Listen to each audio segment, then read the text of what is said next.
शुद्धि विधान। व्यास जी कहते हैं, सभी वर्ण के व्यक्तियों को उत्तर वर्ण के लिए विहित अशौच का आदर पूर्वक पालन करना चाहिए, किंतु अपने वर्ण की स्त्री से उत्पन्न बंधु की मृत्यु होने पर अपने ही वर्ण के अनुसार अशौच का पालन करना चाहिए। शूद्र सपिंड की मृत्यु या जन्म होने पर वैश्य, क्षत्रिय तथा ब्राह्मणों को क्रमानुसार 6 रात, 3 रात और 1 रात का आशौच होता है। द्विज श्रेष्ठों, वैश्य सपिंड के जन्म या मृत्यु होने पर शूद्र, क्षत्रिय और ब्राह्मणों को क्रमशः आधे मास, 6 रात तथा 3 रात का आशौच होता है। द्विज श्रेष्ठों, क्षत्रिय सपिंड के जन्म या मरण में क्रमशः ब्राह्मण को 6 दिन और वैश्य तथा शूद्र को 10 दिनों का शौच होता है। ब्रह्मा जी ने कहा है कि ब्राह्मण सपिंड का जन्म मरण होने पर शूद्र, वैश्य तथा क्षत्रिय की शुद्धि 10 रात में होती है। असपिंड द्विज की मृत्यु होने पर बंधुवत उसके प्रेत कर्म में सम्मिलित होकर भोजन एवं निवास करने वाला ब्राह्मण 10 रात में शुद्ध होता है। मृत व्यक्ति के यहाँ भोजन करने पर 3 रात में शुद्धि होती है। अन्न न खाने वाले की उसी दिन शुद्धि हो जाती है, परंतु उसके घर में निवास नहीं करना चाहिए। समानोदक तथा माता के श्रेष्ठ बांधवों के मरण में शव वहन करने वाला सपिंड व्यक्ति 10 दिनों में शुद्ध होता है।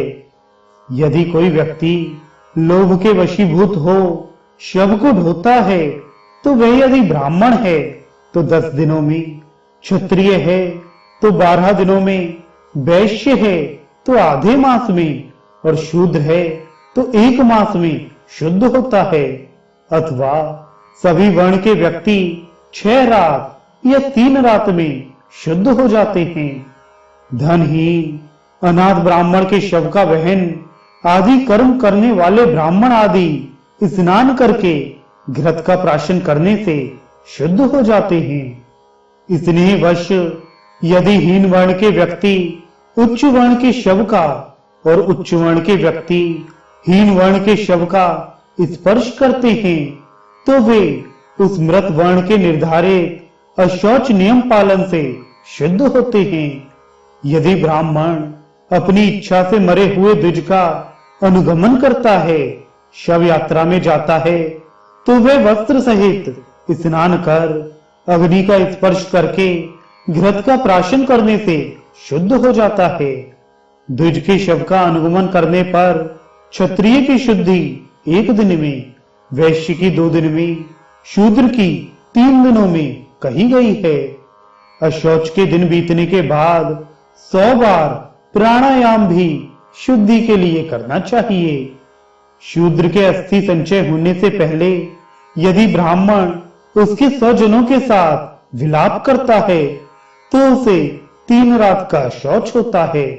इसके विपरीत अस्थि संचयन तक प्रेत कर्म हो जाने के अनंतर यदि शूद्र का मरण जानकर ब्राह्मण उसके बांधवों के साथ विलाप करता है, उनका स्पर्श करता है, तो उसे 1 दिन का अशौच होता है। अस्थि संचय के पूर्व शूद्र के घर विलाप करने वाले क्षत्रिय एवं वैश्य को 1 दिन का और अन्य अवस्था में सज्योति काल तक का अशौच होता है। ब्राह्मण की स्नान मात्र से शुद्धि होती है। ब्राह्मण के अस्थि संचय के पूर्व यदि असपिंड, असगोत्र, संबंध रहित ब्राह्मण रोता है, तो वस्त्रों सहित स्नान मात्र से उसकी शुद्धि हो जाती है। अशौची जनों के साथ जो भोजन तथा शयन आदि करता है, वह चाहे बांधव हो या कोई दूसरा 10 दिन में शुद्ध होता है। जो इच्छा पूर्वक उनका एक बार भी अन्न ग्रहण करता है, तो वह अशौच पूरा होने पर स्नान करने से शुद्ध हो जाता है। दुर्भिक्ष से पीड़ित व्यक्ति जितने दिन तक उस अशौची का अन्न ग्रहण करता है, उतने दिनों तक उसे अशौच होता है, तदनंतर उसे प्रायश्चित करना चाहिए।